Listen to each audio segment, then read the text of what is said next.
Queridos irmãos, a paz do Senhor. Amém. É bom estar convosco essa noite. Esteja orando por mim. É uma responsabilidade falar a palavra de Deus. Hoje eu estou atuando na sede junto com o pastor Jaime, mas durante alguns anos, quase 9 anos, eu passei dirigindo pelo menos 4 congregações em Bom Sucesso. E eu sei da responsabilidade que é para um pastor ceder o culto um domingo. E eu quero que vocês tenham paciência comigo, porque vocês têm um pastor que é um grande pregador, né? E tem outros aqui, está o Elcio lá, que até alguém diga que ele é parecido comigo. Eu só acho que eu sou mais bonito que ele, né? Mas há quem diga que ele é parecido comigo, também um grande pregador, Zé Carlos, está ali. Que o Senhor abençoe. Então que você tenha um pouco de paciência comigo, mas eu tenho uma palavra de Deus para dividir com vocês nessa noite, amém? Livro do Gênesis, o primeiro livro da Bíblia, capítulo de número 22. Quem tiver no som, só melhora retorno para mim, retorno. Gênesis, capítulo de número 22. É um texto bem conhecido de todos nós. Valeu, obrigado. Eu gostaria de ler com os irmãos. Eu não sei se há possibilidade de projetar aí. Não tem? Então vamos lá. Eu tenho a versão revista e atualizada. São diversas versões, mas eu gostaria que você me acompanhasse. Depois dessas coisas, pôs Deus a Abraão à prova e disse: Abraão, este lhe respondeu: eis-me aqui. Acrescentou Deus: toma o teu filho, teu único filho, Isaque, a quem amas, e vai-te à terra de Moriá, e oferece-o ali em holocausto sobre um dos montes que eu te mostrarei. Levantou-se, pois, Abraão de madrugada, e tendo preparado o seu jumento, tomou consigo 2 dos seus servos e a Isaque, seu filho. Rachou lenha para o holocausto e foi para o lugar que Deus lhe havia indicado. Ao terceiro dia, erguendo Abraão os olhos, viu o lugar de longe. Então disse a seus servos: esperai aqui com o jumento, eu e o rapaz iremos até lá, e havendo adorado, voltaremos para junto de vós. Tomou Abraão a lenha do holocausto e a colocou sobre Isaque, seu filho. Ele, porém, levava nas mãos o fogo e o cutelo. Assim caminhavam ambos juntos. Quando Isaque disse a Abraão, seu pai: meu pai, respondeu Abraão: eis-me aqui, meu filho. Perguntou-lhe Isaque: eis o fogo e a lenha, mas onde está o cordeiro para o holocausto? Respondeu Abraão: Deus proverá para si, meu filho, cordeiro para o holocausto. E seguiam ambos juntos. Chegaram ao lugar que Deus lhe havia designado. Ali edificou Abraão um altar. Sobre ele dispôs a lenha. Amarrou Isaque, seu filho, e o deitou no altar em cima da lenha. E estendendo a mão, tomou o cutelo para imolar o filho. Mas do céu lhe bradou o anjo do Senhor: Abraão, Abraão! Ele respondeu: eis-me aqui. Então lhe disse: não estendas a mão sobre o rapaz, e nada lhe fazes, pois agora sei que temes a Deus, porquanto não me negaste o teu único filho. Tendo Abraão erguido os olhos, viu atrás de si um carneiro preso pelos chifres entre os arbustos. Tomou Abraão o carneiro e ofereceu em holocausto em lugar de seu filho. Querido Senhor, nós glorificamos o teu nome pela tua bendita palavra. Pai, a nossa alma, o nosso coração estão alegres nesta noite. Adoramos o teu nome, ouvimos louvores maravilhosos que muito falaram ao nosso coração. Pai, eu tenho certeza que em cada reunião, em cada culto aqui, a tua voz é uma realidade nessa casa. E eu te peço que hoje não seja diferente. Eu me coloco diante do Senhor. Tu conheces todas as minhas dificuldades. Tu sabes, Senhor, que sozinho eu não consigo. Mas eu peço a ajuda do Teu Espírito para dividir com o Teu povo aquilo que o Senhor plantou no meu coração para esta noite. Espírito Santo, eu te peço, ajuda-nos a compreender aquilo que Tu tens. Ajuda-nos a entender aquilo que Tu queres falar. Nós declaramos liberdade para o Teu Espírito agir no nosso meio. Repreendemos toda a inquietação, toda a distração, tudo aquilo que não glorifica o Teu nome e te pedimos, ser conosco através do Teu Espírito. Oramos assim, em o nome de Jesus. Se você concorda, diga amém. Amém. Tome o seu lugar com a vossa Bíblia aberta nesse texto. Aleluia. Esse texto, amados, é um texto que, por si só, ele é um texto autoexplicativo. Não há necessidade de nós gastarmos muito tempo para explicarmos esse texto, porque eu tenho certeza que você já ouviu inúmeras mensagens nesse texto. Quem aqui já ouviu alguma mensagem nesse texto? Levanta a mão para eu. Eu sou crente desde que nasci, tá? Não parece, mas há 32 anos, quase 33. E eu já ouvi inúmeras mensagens nesse texto. E o Senhor me despertou essa semana para esse texto, há mais de uma semana. E eu tenho pensado muito nesse texto, porque esse texto traz para nós algumas verdades. E o Senhor ministrou muito forte ao meu coração. E eu creio que Ele vai falar com você também, através das verdades que estão contidas aqui. A nossa geração é uma geração que tem vivido debaixo da bênção de Deus.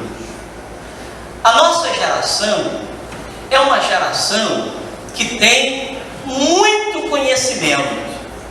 Hoje, qualquer pessoa, em qualquer lugar, com um aparelho celular, uma internet, ele tem a capacidade de se comunicar com pessoas em todo o mundo. Nós temos em Bom Sucesso igrejas na cidade de São Sebastião do Maranhão, e nós de vez em quando estamos lá cooperando com os irmãos, viajamos 1000 quilômetros e vamos visitar algumas congregações que estão na roça, que estão no interior. Andamos 10, 15, 20 quilômetros. E quando chegamos lá, o Zap já chegou na frente. Ele já está lá. O cara vive na roça, plantando, lidando com boi, lidando com cavalo, mas ele já tem o WhatsApp. Ele já fala com todo mundo. Ele tem a comunicação, está muito perto. Nós temos muito conhecimento.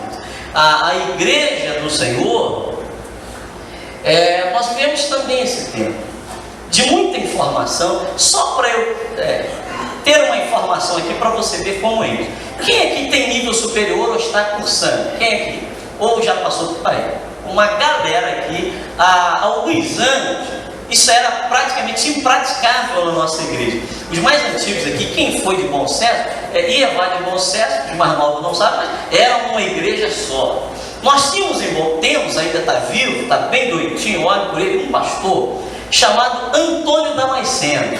Quem é bem antigo aqui deve lembrar desse pastor. O pastor Antônio Damasceno, ele é advogado. E ninguém chamava ele de pastor, chamava de doutor Damasceno, porque no campo todo era o único doutor que tinha na igreja. Era a única pessoa que tinha nível superior na igreja. Você tem ideia? Então a gente não chamava nem de pastor, chamava de doutor Damasceno. Havia uma pessoa que tinha muita reverência com ele, que criam que era uma coisa fora do comum alguém no contexto da igreja em Bom Sucesso ter nível superior. Hoje todos nós temos acesso a isso. Na igreja não é diferente. Um pregador, um pastor, há alguns anos atrás, fazendo um curso teológico, ele estava literalmente entregue às chamas do inferno. Se falar em curso teológico, as pessoas tinham aquela coisa e davam uma aplicação errada quando Paulo diz que a letra mata, mas o Espírito vivifica. Quando alguém ia estudar, alguém logo dizia assim: olha, a letra mata, hein? Cuidado com esse negócio de teologia, cuidado com esse negócio de conhecimento. Mas hoje nós temos muita gente boa, muita gente entendida na casa de Deus. E eu gosto de ver, gosto de ouvir mensagens, e tem gente que vai buscar no grego, vai buscar no hebraico. É minha natureza, tenho buscado mensagens mais simples, mas gosto de ver, gosto de ouvir. Mas o que chama a minha atenção é que a nossa geração tem muito conhecimento teórico, mas conhecimento prático ela tem muito pouco. Então a gente tem muito conhecimento acadêmico, filosófico, mas na vida, no dia a dia, eu fui ler essa tarde, fui buscar, dar para vocês aqui o que significa a terra de Moriá, onde Abraão foi, buscar no hebraico, buscar no grego. Mas o que isso muda a tua vida amanhã? Qual a diferença que isso faz amanhã, quando você tem batalhas para enfrentar? Então, os discursos, eles são lindos, eles são bonitos, mas se eles não estiverem recheados pela unção de Deus, eles são apenas discursos. Então eu tenho orado a Deus, eu tenho pedido a Deus que Ele dê à nossa geração experiências profundas, porque é possível que a gente tenha muito conhecimento numa área e não tenha vida prática nessa área. Por exemplo, tem gente que se propõe a estudar sobre OVNIs, sobre ETs. Tem gente que sabe tudo sobre isso, mas que experiência tem? Você já viu um ET no ônibus, no metrô? Alguém aqui já viu? Mas tem gente que sabe tudo sobre isso. A prática, a vida real, ela é muito diferente da teoria. Eu fiquei muito chateado quando eu tirei carteira de habilitação, porque quando você está tirando carteira de habilitação, você tem um instrutor do lado e ele está dizendo para você: olha, não pode colar em quem está na frente, tem que dar seta para entrar. Quando eu peguei minha carteira, no primeiro dia que eu dirigi, eu descobri que não se usa nada disso. E eu pensei: será que só eu que fiz autoescola, mas ninguém fez? Porque ninguém dá seta, você para no sinal, você está numa subida. A pessoa que vem atrás não sabe se você tem habilidade para não deixar o carro voltar, mas ele cola na sua traseira. Então, conhecimento teórico, né? Às vezes, nem sempre na prática a coisa é assim. Abraão nos ensina que muito mais do que conhecimento teórico, ele tinha conhecimento prático de Deus na vida, no dia a dia. Deus chama Abraão com 75 anos. Diga, 75. Deus chama Abraão com 75 anos. Ele faz uma promessa: olha, você vai ser pai, e a partir de você vai vir Israel, vai vir uma grande nação. Com 100 anos essa promessa se cumpre. Vem Isaac. Teve aquele rolo lá de Ismael, mas não é a nossa matéria hoje. E quando Isaac já está jovem, já está rapaz, alguns argumentam que nesse texto ele tinha entre 17 e 20 anos. Deus chama Abraão um dia e propõe a ele uma coisa inimaginável. Deus diz assim: Abraão, vai para um lugar que eu vou te indicar. Leva o teu filho Isaac, teu único filho. Ele tinha 2 filhos, correto? Você está comigo? Ele tinha 2 filhos. Ele tinha Ismael e ele tinha Isaac. Mas Isaac era um xodozinho. Então, se era para matar, se Deus não fosse muito específico, quem você acha que ele ia levar? Com certeza ele levaria Ismael. Deus diz: Isaac, o teu filho a quem tu ama, pega o teu filho e vai para a terra de Moriá. E quando chegar lá, você sacrifica ele, mata o teu filho, oferece ele, entrega ele para mim. Eu creio que ninguém aqui gostaria de ouvir essa palavra. pesa-nos a alma ler isto. Porque se você for observar a vida de Abraão, você vai ver Abraão cobrando a Deus um filho que Deus havia prometido. Mas na chamada de Abraão, Abraão não havia pedido a Deus um filho. Deus chamou e disse que ia dar. Abraão era um homem próspero. Abraão era um homem rico. Abraão era um magnata. Abraão era bem de vida. E Deus faz a ele uma promessa. E agora, o mesmo Deus que faz a promessa, que cumpre a promessa, diz assim: Abraão, me devolva a promessa. De forma cruel, de forma muito pesada. Irmãos, é difícil imaginar Deus dizendo isso. É seu filho esse bebê? É seu filho esse bebezinho? Quantos anos tem? 2 anos. Você imagina Deus falando isso com você? Ela já se assustou. Irmãos, é inconcebível na nossa humanidade entender que Deus faça um pedido como esse. Mas Deus pediu. Está na Bíblia, você é crente, eu sou também. E nós acreditamos que isso foi assim. A gente podia pensar aqui em formular algumas respostas que Abraão poderia dar a Deus quando Deus fez esse pedido. Porque o ser humano não está condicionado a perder. A gente quer sempre ganhar. Ninguém aqui gosta de perder. A gente quer sempre ganhar. Me dê sugestões aí. O que a gente podia dizer para Deus? Deus dizer uma coisa dessa. Logo, se fosse comigo, se fosse contigo, Abraão é o pai da fé. Então eu vou dar um alívio para ele. Mas se fosse comigo, e eu ouvisse Deus, uma voz, falar isso comigo, me dá o teu filho, mata o teu filho. Você sabe o que eu diria? Para trás de mim, Satanás.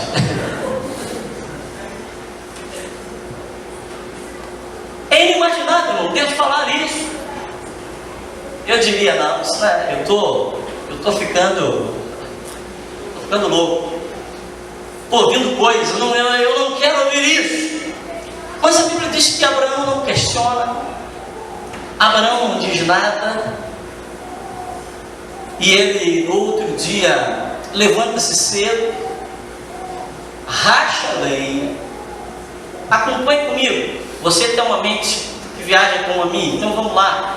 Ele levanta-se ainda muito cedo, racha a lenha, pega lá uma faca, pega 2 servos, pega os seus jumentos. Ele não comunica isso a Sara, porque imagina se ele fala isso para a mulher, o rolo que se ia dar.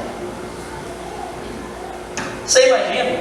Um pai, quando vai corrigir o filho, a mãe já fica, né? Imagina ele dizer: Sara, eu preciso sair amanhã um pouco mais cedo, porque Deus mandou eu matar o nosso filho.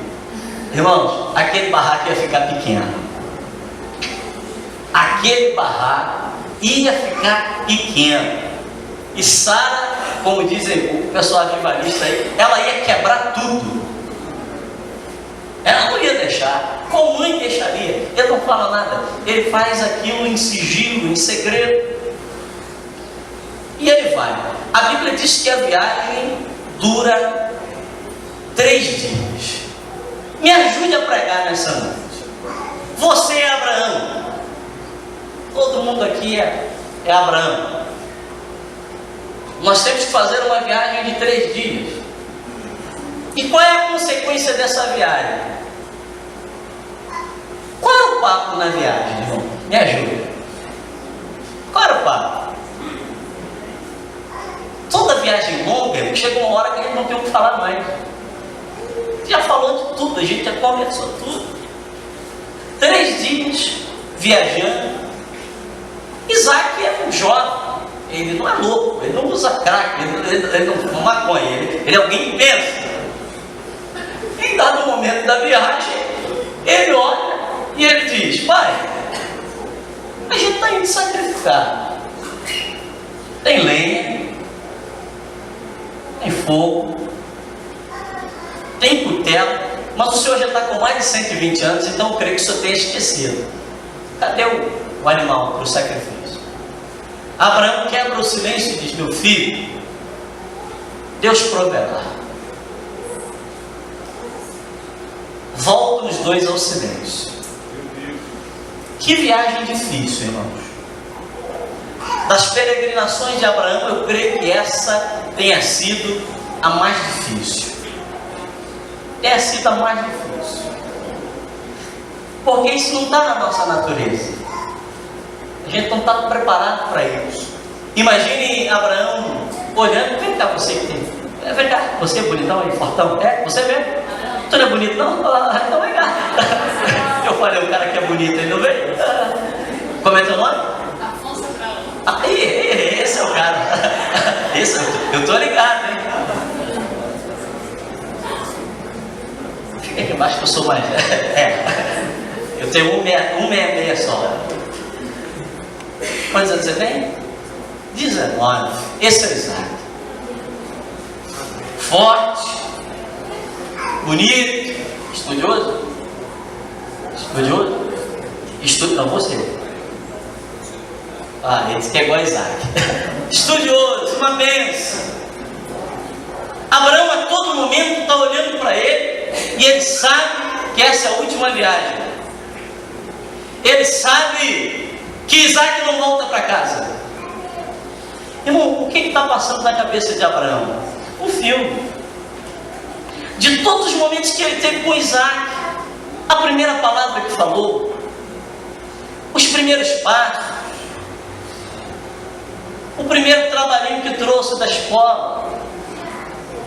Abraão está com todos esses momentos na mente, mas no coração dele há um coração adorador. Ele está dizendo: Deus, se é isso que tu queres, é isso que eu farei. Mas a dor é latente no coração, porque ele é um ser humano, embora ele seja o pai da fé. Eles caminham em silêncio. E se fosse comigo seria difícil, porque eu falo muito, então eu tenho dificuldade com quem fala pouco. Eu falo muito. Mas muito mesmo, muito. Tem dias que a língua chega a doer. Eu falo muito. Mas não tenho o que conversar. Não tenho o que falar. Porque esse momento é um momento de... Eu creio que até a marcha era um pouco mais lenta. Eles iam até um pouco mais devagar. E eu creio que havia no coração de Abraão, dizendo: você não pode mudar de ideia, não, Senhor. Não, Deus vai falar outra coisa. Não, Deus vai falar outra coisa.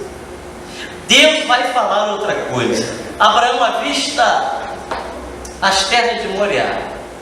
E ele diz aos seus servos: fiquem aqui, porque eu vou subir com esse rapaz. E há um detalhe riquíssimo nesse texto. Abraão diz assim: e havendo adorado, voltaremos para junto de vós. Diga assim: o coração de Abraão. Ah, pode ser melhor, você é um sonho. Diga assim: o coração de Abraão tinha profunda convicção. A ordem de Deus era fazer o que com Isaac? A ordem de Deus era, mas ele diz: nós vamos voltar. Nós vamos adorar a Deus e vamos voltar. Em chegando lá, Abraão prepara o altar, erige o altar, dispõe a lenha. A Record descobriu que fazer novela bíblica dá certo. Se fizer um filme disso aqui, estoura bilheteria. Porque, viaje comigo, imagine a cena. Isaac está do lado e ele está vendo o pai preparar o altar. E o pai pega as mãos dele, amarra as mãos dele, amarra os pés dele e deita ele no altar. No coração de Isaac tem duas coisas: ou papai pirou, papai pirou, tá gagá, tem mais de 120 anos, ou tem alguma coisa aqui muito errada. Mas é interessante, irmãos, que não há da parte de Isaac nenhum questionamento do tipo: por que o senhor vai me amarrar? Por que o senhor está fazendo isso comigo? Irmãos, a Bíblia diz que Abraão pega a faca. O sacrifício, o animal, ele era cortado na jugular.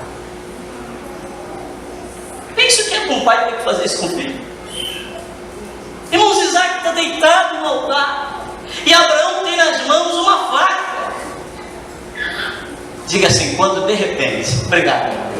Diga assim, quando de repente, ele ouviu uma voz.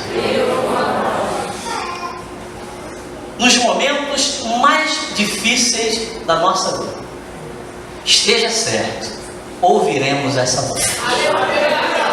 Esteja certo. Baseado em tudo isso que nós ilustramos aqui, eu quero pensar com você e dar um tema a essa reflexão. Quanto tempo tem? Ele falou que o tempo que eu quiser. Então, amanhã acho que eu não vou trabalhar, só vai meio-dia. Vamos embora. Eu quero pensar com vocês no seguinte tema: lições do caminho de Moriá. A primeira lição que eu tiro desse texto é que Abraão é alguém que tem conhecimento pleno da voz de Deus. Diga comigo, Abraão conhecia a voz de Deus. Sutilmente. Lá em Bom Sucesso eu perturbo muitos irmãos. Me permita, porque eu estou aqui hoje e eu vou embora e vou demorar a voltar aqui. Mas deixa eu perturbar você um pouquinho hoje, você vai me ajudar para cá. Pergunte para 2 ou 3 aí. Você conhece a voz do Senhor?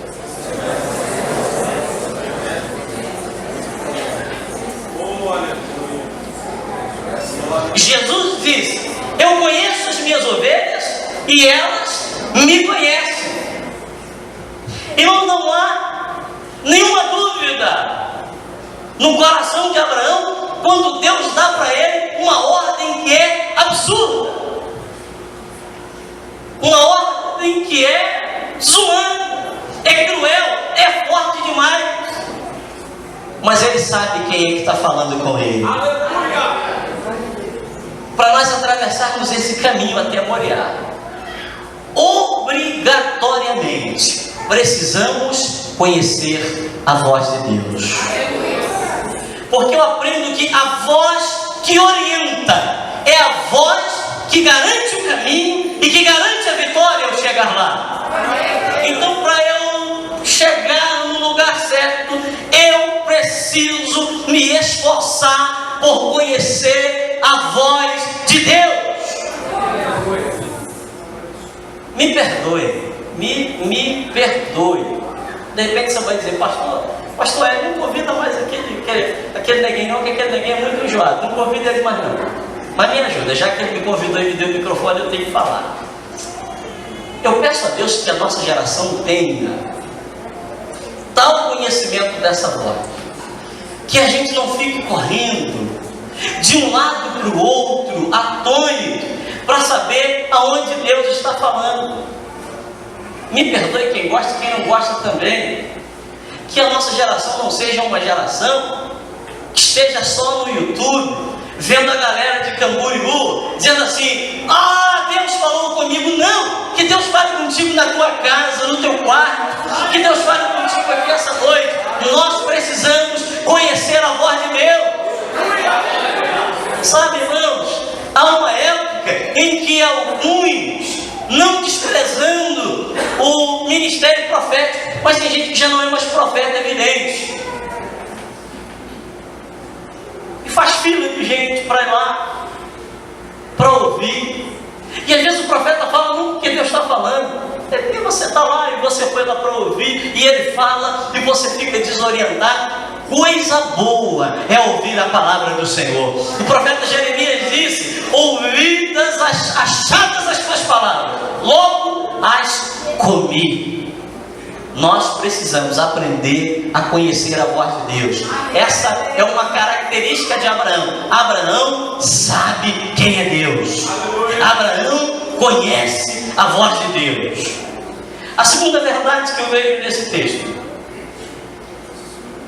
a segunda coisa que Abraão ensina é que ele é possuidor de uma obediência incondicional. Diga: obediência Incondicional.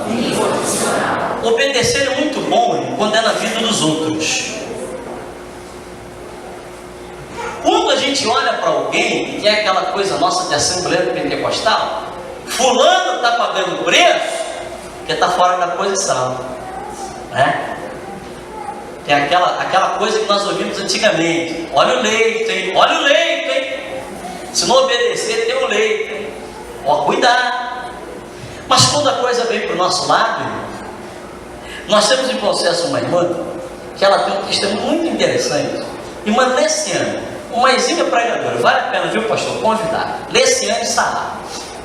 Essa irmã dirigiu o ciclo de oração numa congregação grande nossa, congregação Monte Sinai, ali no Amorim. Congregação grande, um ciclo de oração abençoado. Deus abençoando, fogo descendo. Um dia Deus falou para o dirigente assim: terminou o tempo da Leciane, coloque outra pessoa. O dirigente escolheu outra irmã. Aí o dirigente disse assim: irmã, fique à vontade para escolher uma segunda para você. Ora a Deus, não vou me meter nisso não, vai orar. A dirigente foi orar para Deus dizer quem ia ser a segunda dela. Imagine quem foi que Deus falou. A Leciane, que tinha acabado de sair, de ser primeira. Aí a irmã foi orar: o Senhor confirma isso. Toda vez que Deus falava, Leciane. Um dia a irmã chama a Leciane e diz assim: Leciane, eu tenho que falar uma coisa contigo que eu não sei nem por onde eu começo. Mas eu estava orando para Deus me dar uma pessoa para trabalhar comigo. Ela falou: não precisa terminar não, porque eu aceito, porque Deus já falou comigo também. Irmão, imagine, você é primeiro, você manda. Aí agora, por obediência a uma palavra de Deus, você deixa de ser primeiro e você vem para ser segundo. Quem está de fora, que não está ligado, que não entende o mistério, diz assim: eu não faria isso, eu não me rebaixaria. Era a primeira, agora, mas Deus é misterioso. O profeta Isaías disse que Deus é Deus de obras estranhas. Quem entende isso? E a gente não precisa entender, a gente tem que obedecer. Irmãos, o maior dilema da nossa geração é que a gente está tentando explicar a Deus. Não adianta, irmão, a gente nunca vai conseguir explicar, mas nós somos convidados a obedecer. E sabe, quem obedece é vitorioso. A terceira coisa, a terceira lição desse caminho: bendito seja o nome do Senhor. Que eu vejo aqui, tenha misericórdia de mim, abre aqui para mim, por gentileza. É que o silêncio de Deus nos força a ter uma atitude de fé. Obrigado. A coisa mais difícil para nós é lidar com o silêncio. Quem é casado, eu sou casado há 9 anos, vou completar 10 anos agora. Minha esposa não pôde vir hoje, mas é uma moça muito linda, Daniel conhece, e é bonita mesmo. Eu sou feio, mas oro muito. Quem conhece sabe que é bonita mesmo. Quem é casado sabe disso. Você quer matar qualquer marido ou qualquer mulher de raiva, tem um silêncio. Tem gente que acha que perturba o marido ou a mulher discutindo. Não, é quando você fica em silêncio. E a minha esposa aprendeu isso muito rapidamente. Você quer ver ela mexer comigo? Eu falo e ela não fala nada. Irmão, mas dá uma raiva. Porque você fala para a pessoa reagir. Aí eu aprendi também. Ela fala e eu na TV, Globo News, e ela está falando aqui. Ela diz: você pode parar um pouquinho aí e me responder? Você estava falando comigo? O silêncio nos incomoda. Mas o silêncio de Deus é diferente. Quando Deus está em silêncio, não significa que Ele está inerte. Vou dizer novamente para você entender. O silêncio de Deus não significa que Ele está inerte. Ou seja, Deus silenciou porque Ele não está fazendo nada. Pelo contrário, Ele está trabalhando a teu favor. Então eu entendo que o silêncio de Deus, às vezes é uma resposta. Eu fiz uma anotação aqui: nem sempre vamos saber ou vamos entender tudo. Nem sempre. Irmãos, eu me lembro, eu dirigi uma congregação lá no topo do Alemão, chamada Congregação Canaã. E eu tive uma batalha grande naquela congregação com uma ovelha. Uma amada irmã chamada Valdinice, 38 anos de idade, mãe de 2 filhos, um filho de 12 ou 13 anos e uma menina de 4 anos. Valdinice adoeceu e eu fui visitá-la. E quando nós chegamos para visitá-la, ela não conseguia ficar sentada, não conseguia ficar deitada, não conseguia ficar em pé. E eu falei com o marido, olha, leva ela para o hospital, porque isso é uma coisa, não é um simples mal-estar. Leva para o hospital, fica internada. E descobre que tem um câncer que está corroendo a coluna dela. 38 anos, mãe de 2 filhos. Um de 12 e uma menina de 4 anos. A filha que eu apresentei, a menina de 4 anos, eu apresentei no altar de Deus. Irmãos, eu coloquei a igreja para orar desesperadamente. E todo culto a gente falava. Irmãos, eu tinha uma profunda convicção na minha alma de que Deus iria curar aquela mulher e que ela seria o maior testemunho. Uma segunda-feira eu estou em casa, 6h30 da manhã, o telefone toca. Valdinice morreu. Irmão, você sabe o que é um pastor entrar em depressão? Porque eu não aceitava que Deus não tivesse curado aquela mulher. E a minha pergunta é, como Deus não cura essa mulher? Como Deus leva uma mulher e deixa 2 filhos e um marido? E deixa uma igreja com mais de 200 membros que ficou orando por ela? E sabe, naquele episódio, eu pude entender que tem coisas que Deus não vai explicar para nós. Existem coisas que Deus não vai explicar para nós. E aí se resume Romanos 8:28, quando a Bíblia diz que todas as coisas cooperam para o bem daqueles que amam a Deus. Então, a partir de hoje, não tente entender, porque Deus é muito grande. Nós não temos a dimensão do que é Deus, do que é a mente do Senhor. Então eu vou me deixar ser levado nos braços dele. E eu vou dizer, Senhor, eu não vou tentar pedir explicação, eu não vou tentar entender. Eu quero apenas que tu me leve, que tu me conduza até a vitória. Uma outra situação, eu já estava dirigindo Lírio dos Vales. Vou visitar uma irmã com 83 anos, irmã Maria do Céu Felipe, muito antiga ali no Brasil. Teve um derrame, eu entro no Getúlio Vargas e está lá, irmã. Eu cheguei em casa e falei com a minha esposa assim, irmã Maria foi embora, não volta mais. Fui lá, orei, ministrei pela família. Irmã Maria está durinha até hoje. Chego no hospital, a boca está torta, a mão não mexe, ela não fala. Falei com ela, se a senhora está me conhecendo, a senhora pisca? Nada, só me olhou. A filha disse, pastor, não conhece mais ninguém. Está durinha da Silva, andando, falando, indo na igreja. Como é que a gente explica isso? Que alguém que tem 38 anos morre em 15 dias. Alguém que tem 83, isso acabou. É uma encomenda de enterro que acabou. Teve que dispensar o enterro porque a irmã está vivinha até hoje. Como é que a gente explica isso? A gente não explica. Diga para quem está do lado, para de tentar entender. Existem lutas, existem batalhas que a gente não vai entender. Existem coisas que acontecem na nossa vida que a gente não vai entender. Mas eu tenho uma notícia para você: Deus sabe o que está fazendo com você. Eu vou dizer de novo para você pegar: Deus sabe o que está fazendo comigo e contigo. Ele tem o controle da minha e da tua vida. Ele nos carrega, Ele nos conduz. Então eu vou descansar. Eu vou descansar. Eu vou dizer, Senhor, conduz a minha vida.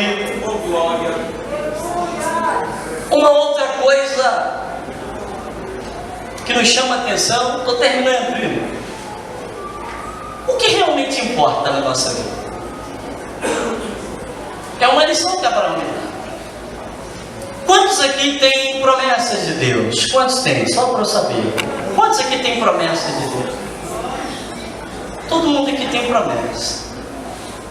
E alguns estão vivendo as promessas de Deus para a sua vida.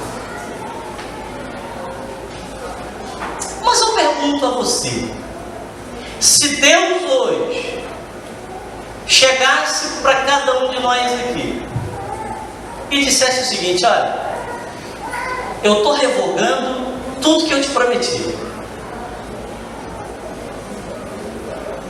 Eu estou revogando tudo que eu te prometi. Esquece.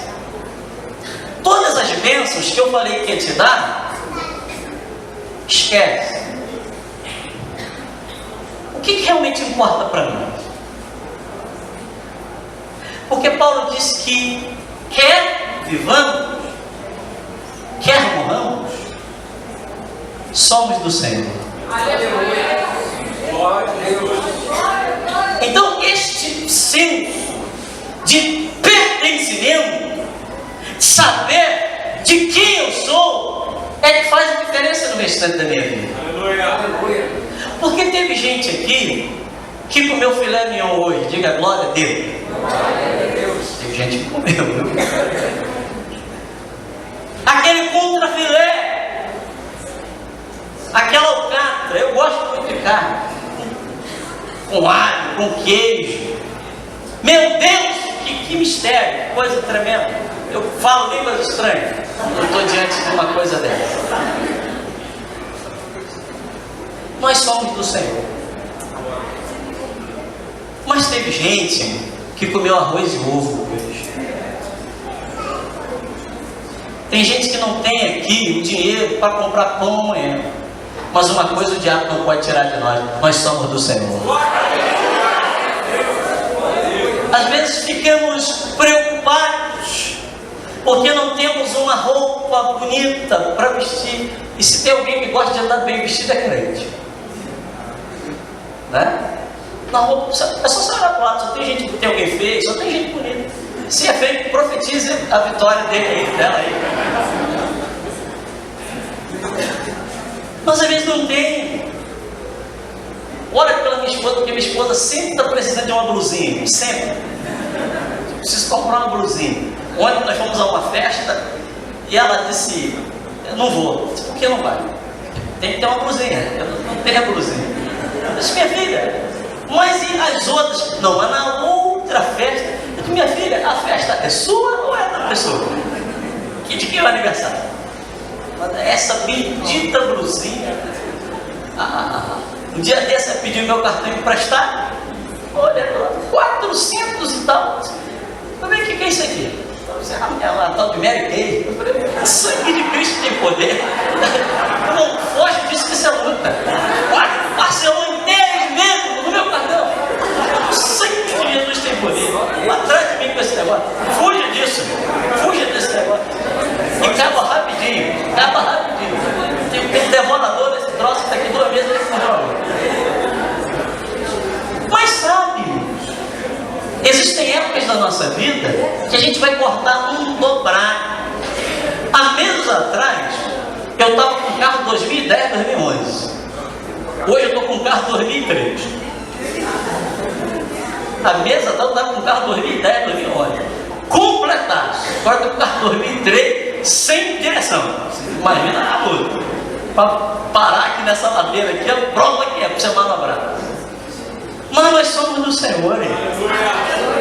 Eu acho que é isso que está faltando para a igreja hoje. O que realmente importa? Porque tem gente que vem para a igreja para ficar rico, tem gente que vem para a igreja para casar, tem gente que vem para a igreja para tanta coisa. Eu estou aqui porque